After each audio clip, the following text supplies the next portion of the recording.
നമസ്കാരം, news prime മലയാളത്തിലേക്ക് സ്വാഗതം. ഇന്ത്യൻ ഭരണഘടനയിൽ ആർട്ടിക്കിൾ 352 വകുപ്പ് പ്രകാരം പ്രസിഡന്റിന്, അതായത് ഇന്ത്യൻ രാഷ്ട്രപതിക്ക് ക്യാബിനറ്റിൻ്റെ ഉപദേശപ്രകാരം അടിയന്തരാവസ്ഥ പ്രഖ്യാപിക്കാം എന്നൊരു വ്യവസ്ഥയുണ്ട്.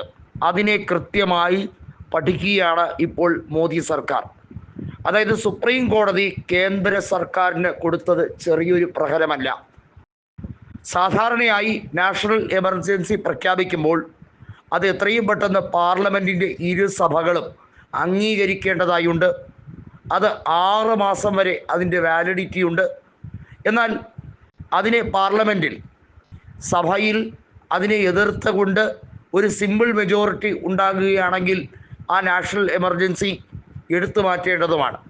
ഇവിടെ പ്രധാനമന്ത്രി നരേന്ദ്രമോദിക്കെതിരെയും രാഷ്ട്രപതിക്കെതിരെയും കൃത്യമായി നീങ്ങുകയാണ് chief justice of India. Justice Sanjiv ഖന്നയെ എങ്ങനെയും തടുക്കാൻ വേണ്ടിയുള്ള ശ്രമങ്ങളാണ് ഇപ്പോൾ കേന്ദ്ര ക്യാബിനറ്റ് ആലോചിച്ച് കൂട്ടുന്നത്.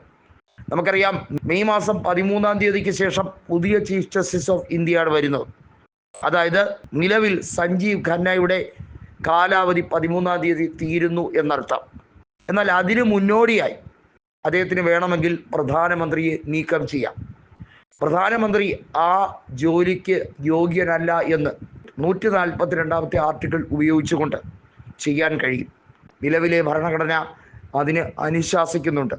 സുപ്രീം കോടതിയുടെ പരമാധികാരം എന്താണ് എന്ന് ഉപരാഷ്ട്രപതി ചോദ്യം ചെയ്യുമ്പോൾ അതിന് മറുപടി കൊടുക്കും എന്നാണ് സഞ്ജീവ് ഖന്ന വെല്ലുവിളിച്ചിരിക്കുന്നത്. അതാണ് പാർലമെൻറ്റിനെ പിടിച്ചു കുലുക്കുന്നത്. ഈ രാജ്യത്ത് നിലവിലെ ചീഫ് ജസ്റ്റിസ് അധികാരത്തിലിരിക്കുമ്പോൾ എന്ത് രീതിയിലുള്ള അട്ടിമറിയും സംഭവിക്കാം എന്ന് വ്യക്തം. ഈ രാജ്യത്ത് അടിയന്തരാവസ്ഥ എന്ന രീതിയിലേക്ക് BJP സർക്കാർ പോയാലും അതിൽ അത്ഭുതപ്പെടേണ്ട കാര്യമില്ല. കാരണം 2014-ൽ നരേന്ദ്രമോദി പ്രധാനമന്ത്രി പദത്തിലേക്ക്, അധികാരത്തിലേക്ക് ഏറിയ നാൾ മുതൽ തന്നെ ഈ രാജ്യത്ത് അപ്രഖ്യാപിത അടിയന്തരാവസ്ഥ തന്നെയാണ്.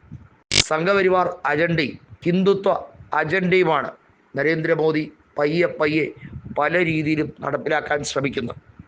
ഭരണഘടനയിലെ പ്രധാനപ്പെട്ട പല വകുപ്പുകളെയും ഭേദഗതി ചെയ്യാനും പലതിനെയും റദ്ദാക്കാനും അമിത്ഷായും നരേന്ദ്രമോദിയും കൂടി ചേർന്ന് ശ്രമിക്കുമ്പോൾ ഇപ്പോൾ നീങ്ങുന്നത് സുപ്രീം കോടതിക്ക് നേരെയാണ്.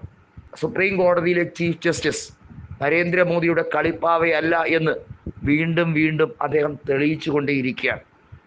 ഇലക്ഷൻ കമ്മീഷനെ വിലയ്ക്ക് വാങ്ങുന്നത് പോലെ നരേന്ദ്രമോദിക്ക് ചീഫ് ജസ്റ്റിസിനെ വിലയ്ക്ക് വാങ്ങാൻ കഴിയില്ല എന്നുകൂടി രാഹുൽ ഗാന്ധി പ്രഖ്യാപിച്ചതോടുകൂടി അതിൻ്റെ മാറ്റ് ഒന്നുകൂടി വർദ്ധിച്ചിരിക്കുകയാണ്.